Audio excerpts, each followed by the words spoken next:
मेरे पास मुर्गी की देख रेख का काम है और हर रोज काम के बदले मैं तुमको पैसे नहीं बल्कि एक मुर्गी दूंगा। अब तुम उस मुर्गी को पकाकर खाओ या उसे बाजार में बेचकर उसके बदले पैसे ले आओ। बताओ, मंजूर है? काम तो काम ही है ना। अब चाहे वो मुर्गी की देख रेख करने का ही क्यों ना हो, और बदले में ये मुझे मुर्गी तो दे ही रहा है ना। ऐसा करता हूँ, हाँ बोल देता हूँ, नहीं तो माँ मुझे खाना नहीं देगी आज।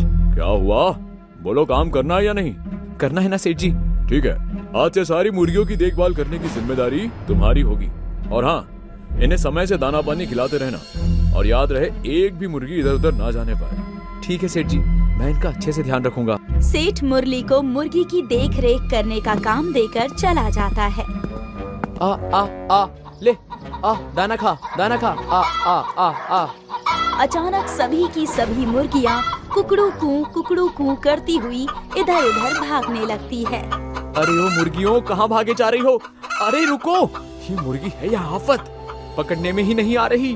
तभी बड़ी मुश्किल से एक मुर्गी मुरली के हाथ आ जाती है। पकड़ लिया। अब देखता हूँ कहाँ भाग कर जाती है। फिर मुरली बड़ी मुश्किल से सभी मुर्गियों को पकड़ता है और उन्हें पिंजरे में बंद कर देता है। बड़ा नाक में दम कर रखा था, अब बंद रहो ऐसे ही, कुछ खाने को नहीं मिलेगा। शाम को जब सेठ आता है तो मुरली से बोलता है, मुरली, मुर्गियों का अच्छे से तो ध्यान रखा था ना तुमने? हाँ सेठ जी, देखिए सारी मुर्गियाँ कितने अच्छे से पिंजरे में बंद है। सेठ जी, मेरा काम खत्म हो गया है, अब मैं चलता हूँ। ये लो, तुम्हारे काम के बदले एक मुर्गी। मुरली सेठ से मुर्गी लेकर घर चला जाता है। माँ देखो मैं क्या लाया। क्या हुआ? इतना शोर क्यों मचा रखा है? जब मुरली की माँ मुरली के हाथ में मुर्गी देखती है तो वो चौंक जाती है। हे राम, तू ये मुर्गी कहाँ से ले आया? माँ, ये मुझे सेठ जी ने काम के बदले दी है। लाया भी तो क्या, मुर्गी? माँ, ये मुर्गी हर रोज एक अंडा देगी और फिर उसमें से जो बच्चा निकलेगा वो भी अंडा देगा। सोचो माँ, इसी तरह हमारे पास कितनी सारी मुर्गियाँ हो जाएगी और फिर वो सारी मुर्गियाँ रोज अंडा देगी और फिर मैं उन मुर्गियों के अंडे बेचकर अमीर हो जाऊंगा। हे भगवान, क्या करूं मैं इस लड़के का? मुरली उस मुर्गी को खाने के लिए दाना देता है और कुछ ही देर में मुर्गी सारा दाना चट कर जाती है। अरे ये मुर्गी तो जरा सी देर में ही सारा खाना चट कर गई है। ऐसे तो ये मुर्गी एक दिन में ही महीने भर का खाना खा जाएगी। वो मुर्गी खाने के लिए मुरली को चोंच मारती है। मुरली मुर्गी को पकड़कर पिंजरे में बंद कर देता है और उसे खाने के लिए कुछ नहीं देता। कल सुबह भी मुर्गी अंडा देगी और फिर उसमें से बच्चा निकलेगा और फिर वो भी बड़ा होकर अंडा देगा। इसी तरह मेरे पास कितनी सारी मुर्गियाँ हो जाएगी और फिर मैं उनके अंडे बेचकर अमीर बन जाऊंगा। फिर तो माँ मुझे नालायक भी नहीं कहेगी। ये सब सोचते सोचते मुरली सो जाता है और उसकी मुर्गी भूखी होने की वजह से पूरी रात शोर मचाती रहती है। कुकड़ू कू, कुकड़ू कू। अरे ओ मुरली, सोता ही रहेगा? देख तेरी मुर्गी भूख की वजह से कितना शोर मचा रही है। जा जल्दी से इसे खाना खिला। इस मुर्गी ने तो मेरी जान ले रखी है। मुरली नींद में आंखें मसलते हुए उस मुर्गी को दाना देने जाता है। कुछ ही देर में मुर्गी सारा दाना चट कर जाती है। अरे ये तो फिर से जरा सी देर में सारा खाना खा गई। अब मैं क्या करूं? ये मुर्गी कितना खाना खाती है, मैं इसे ऐसे कैसे पाल पाऊंगा? मुरली वहाँ से चला जाता है और कुछ देर बाद उसे भी बड़ी तेज भूख लगने लगती है। बड़ी जोर की भूख लगी है और माँ ने तो कुछ भी नहीं बनाया। उनकी तो जिद है कि जब तक मैं कुछ कमा कर उनके हाथ में नहीं रखूंगा वो मुझे खाने को नहीं देगी। मुझसे तो अब ये भूख बर्दाश्त नहीं हो रही है। ऐसा करता हूँ, मैं इस मुर्गी को ही पकाकर खा जाता हूँ। वैसे भी शाम को सेठ जी मुझे काम के बदले दूसरी मुर्गी तो दे ही देंगे। मुरली उस मुर्गी को ही पकाकर खा जाता है और सेठ जी के यहाँ जाकर काम करने लगता है। जब शाम होती है तो सेठ जी उसे फिर से एक मुर्गी देते हैं। मुरली उस मुर्गी को घर ले आता है पर उसे खाने के लिए कुछ नहीं देता और जाकर सो जाता है। जब सुबह होती है तो मुरली देखता है कि मुर्गी ने कोई अंडा नहीं दिया।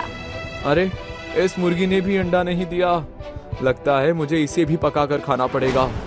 मुरली उस मुर्गी को भी पकाकर खा जाता है। अब जाकर कहीं जान में जान आई। मुरली फिर से सेठ के पास जाकर काम करने लगता है और जब शाम होती है तो सेठ फिर से उसे एक मुर्गी देता है। ये लो तुम्हारे काम के बदले मुर्गी, और हाँ, कल से तुम्हें काम बनाने की जरूरत नहीं है। अरे पर क्या हुआ सेठ जी, अभी तो मैंने आना शुरू किया था, मुझसे कुछ गलती हो गई है क्या? नहीं, अब मैं शहर जा रहा हूँ अपने बेटे के पास, और ये सब मुर्गी मैंने किसी को बेच दी है। मुरली उदास होकर घर आ जाता है। सेठ ने काम पर आने से मना कर दिया और अभी तक एक भी मुर्गी ने अंडा नहीं दिया। ऐसे तो माँ मुझे घर से निकाल देगी। यही सब सोचते सोचते मुरली को नींद आ जाती है और उसकी मुर्गी भूखी होने की वजह से कुकड़ू कू करके शोर मचाना शुरू कर देती है। अगली सुबह मुरली जाकर देखता है तो उस मुर्गी ने भी अंडा नहीं दिया होता। अभी तक इस मुर्गी ने एक भी अंडा नहीं दिया। अगर कल तक भी इसने अंडा नहीं दिया तो मैं इसे भी पकाकर खा जाऊंगा। अगली सुबह मुरली उठकर देखता है कि उसकी मुर्गी ने एक अंडा दिया है, तो वो बहुत खुश हो जाता है।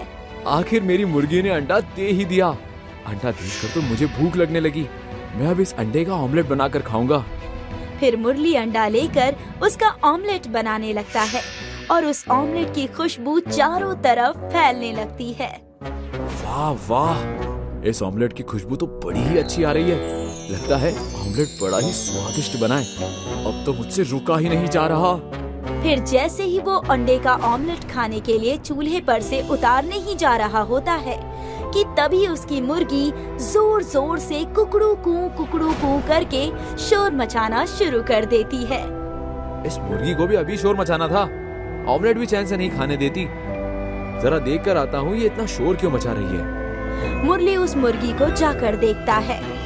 क्या हुआ, इतना शोर क्यों मचा रही है? अभी सुबह ही तो तुझे खाना खिलाया था।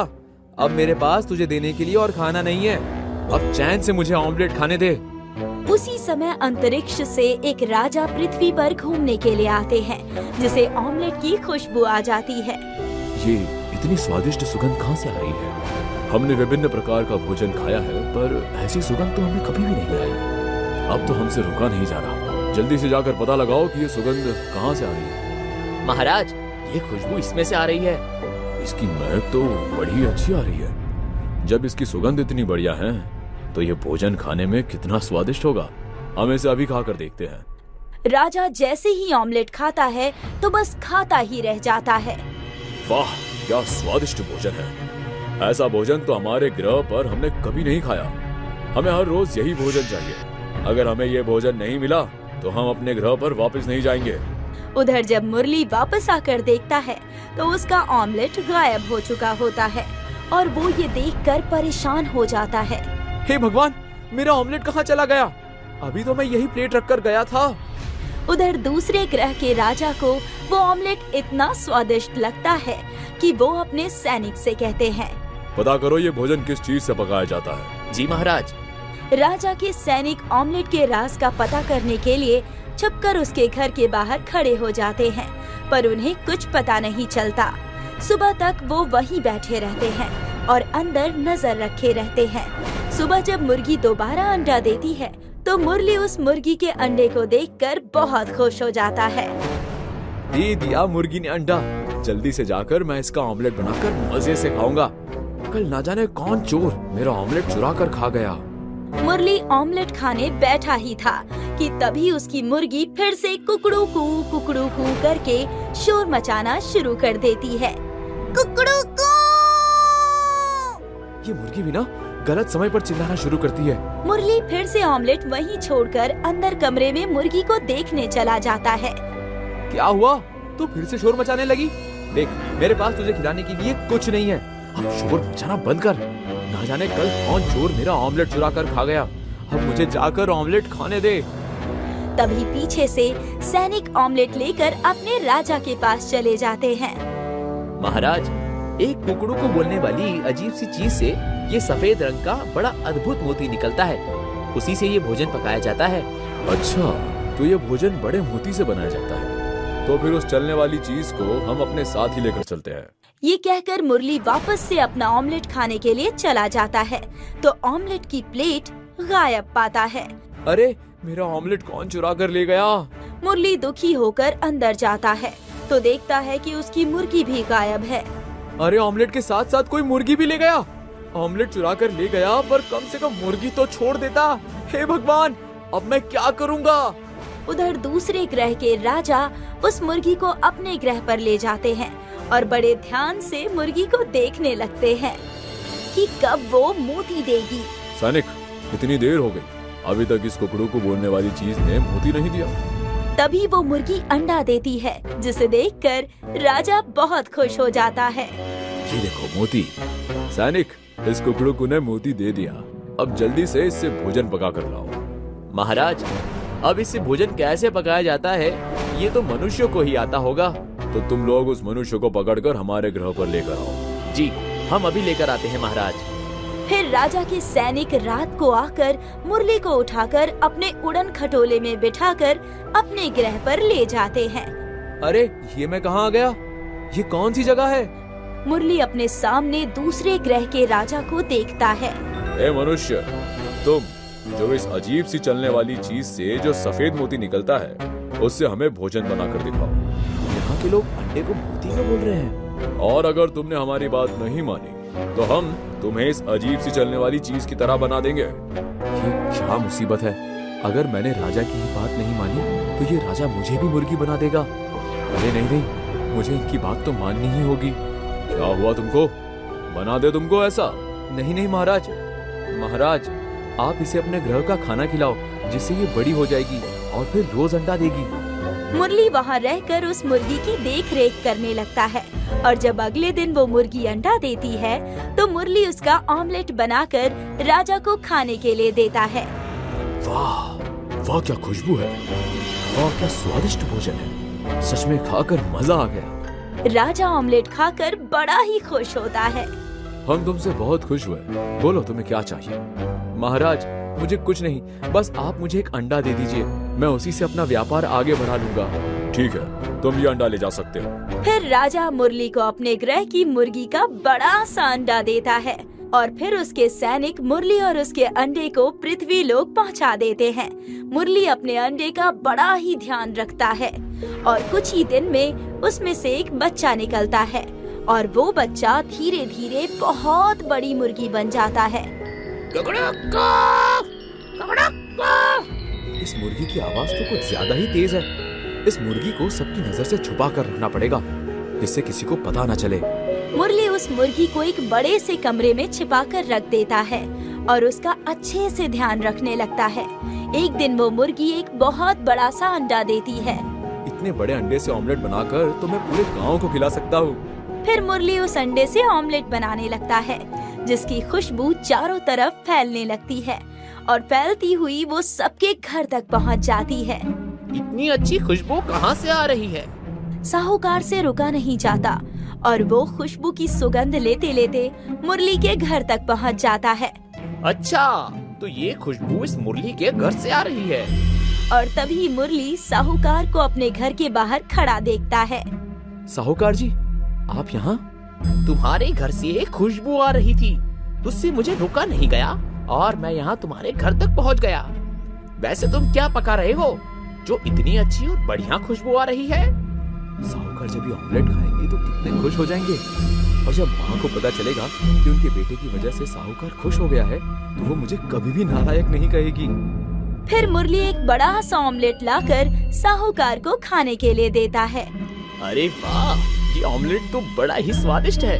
ये ऑमलेट जब इतना स्वादिष्ट है तो वो मुर्गी कितनी स्वादिष्ट होगी। साहूकार को मुरली का बनाया हुआ ऑमलेट बहुत ही पसंद आता है। मुरली, तुमने बड़ा ही लाजवाब और स्वादिष्ट ऑमलेट बनाया है। तुम मुझे अपनी मुर्गी दे दो, बदले में मैं तुम्हें उसकी अच्छी कीमत दूंगा। नहीं साहूकार जी, मैं अपनी मुर्गी किसी को नहीं दे सकता। मुरली साहूकार को मना कर देता है। ये मुर्गी तो मैं इससे हर हाल में लेकर रहूंगा। फिर वो गुस्से में वहाँ से चला जाता है और अपने आदमियों से मुरली के घर से मुर्गी लाने के लिए कहता है। मुझे हर हाल में मुरली की मुर्गी चाहिए। फिर साहूकार के आदमी रात होने का इंतजार करने लगते हैं और जैसे ही रात होती है और मुरली गहरी नींद में सोया होता है, तभी साहूकार के आदमी घर में घुसते हैं और मुर्गी को चुराने लगते हैं। अरे बाप रे, ये मुर्गी है या तूफान? इतनी बड़ी मुर्गी तो हमने कभी नहीं देखी। भागो रे भागो, नहीं तो ये हमें ही खा जाएगी। साहूकार के आदमी मुर्गी से जान बचाने के लिए भागने लगते हैं और मुर्गी कुकड़ू कू करती हुई उनके पीछे भाग रही होती है। लगता है आज ये हमें खाकर ही मानेगी। अपनी जान बचाना है तो भागो। बेचारे आदमियों का भागते भागते बुरा हाल हो रहा होता है और वो जैसे तैसे करके भागते हुए साहूकार के पास पहुंच जाते हैं। साहूकार जी, वो मुर्गी नहीं, मुर्गी का बाप है। वो एक ही बार में मुझे क्या, आपको भी खा जाएगी। ये सुनकर साहूकार को बहुत अजीब लगता है, लेकिन तभी वो मुर्गी उन आदमियों के पीछे भागते भागते छोटी हो जाती है। कहाँ से बड़ी है ये मुर्गी? छोटी सी तो है। साहूकार उस मुर्गी को पकड़ लेता है और उसे पकाकर खा जाता है। सच में इस मुर्गी का स्वाद तो कुछ अलग ही है, खाकर मजा ही आ गया। साहूकार सो जाता है और कुछ ही देर में उसके पेट से जोर जोर से कुकड़ू कू की आवाज आने लगती है, जिससे साहूकार जाग जाता है। ये क्या मुसीबत है? ये मेरे पेट में मुर्गी की आवाज क्यों आ रही है? उधर जब मुरली सोकर उठता है तो देखता है कि उसकी मुर्गी गायब है। मेरी मुर्गी को कौन चुरा कर ले गया? सत्यानाश हो उसका जो मेरी मुर्गी को चुरा कर ले गया हो। तभी साहूकार अपना पेट पकड़ते हुए मुरली के पास आने लगता है और उसके पेट से मुर्गी की कुकड़ू कू की आवाज से सभी गांव वालों का हंस हंस कर बुरा हाल हो रहा होता है। अरे देखो तो साहूकार जी कैसे कुकड़ू कू बोल रहे हैं। साहूकार जैसे तैसे करके बड़ी मुश्किल से मुर्गी के घर तक पहुंचता है और उसके पेट से कुकड़ू कू की आवाज सुनकर मुरली बोलता है। अच्छा, तो आपने मेरी मुर्गी चुरा कर खाई है? मुझे माफ कर दो मुरली। कुकड़ू, इस मुर्गी की कुकड़ू की आवाज से मेरा पीछा छुड़ाओ। बदले में कुकड़ू, जो चाहोगे मुझसे ले लेना, पर इससे मेरा पीछा छुड़ाओ। कुकड़ू। आप सच कह रहे हो? जो मांगू सो दोगे? हाँ भाई, कुकड़ू, मैं सच कह रहा हूँ। चाहे तो तुम मुझसे कुकड़ू अंगूठा लगवा सकते हो। कुकड़ू। तो ठीक है, अपना खेत और वो दूसरा घर मेरे नाम कर दो। साहूकार सभी गांव वालों के आगे कुकड़ू कू करता हुआ अपना खेत और घर मुरली के नाम कर देता है। उसके बाद मुरली मुर्गी की आवाज निकालता है। कुकड़ू को, कुकड़ू को, कुकड़ू को, कुकड़ू को। फिर वो साहूकार को बहुत सारा पानी पिलाता है, जिससे उसे एक तेज डकार के साथ उल्टी होती है और मुर्गी कुकड़ू कू करती हुई बाहर आ जाती है। धन्यवाद मुरली, जो तुमने मुझे कुकड़ू कू की आवाज से बचाया। पर ये तुमने कैसे किया? मुझे जानवरों की बोली आती है, इसलिए मैं ऐसा कर पाया। पर अब आपको अपना वादा तो याद है ना? हाँ हाँ, अच्छे से याद है। मेरा घर और खेत अब से तुम्हारा हुआ। ये देखकर मुरली की माँ बहुत खुश हो जाती है। मैं तुझे यूं ही नालायक कहती रहती थी, पर तू तो बड़ा ही समझदार और होशियार निकला। मुरली भी समझ चुका था, इसीलिए वो बड़ी मेहनत के साथ अपनी मुर्गी की देखभाल करता है और जब उसमें से अंडे निकलते हैं तो मुरली उन्हें बेचकर अच्छा पैसा कमाने लगता है और जल्द ही अमीर बन जाता है।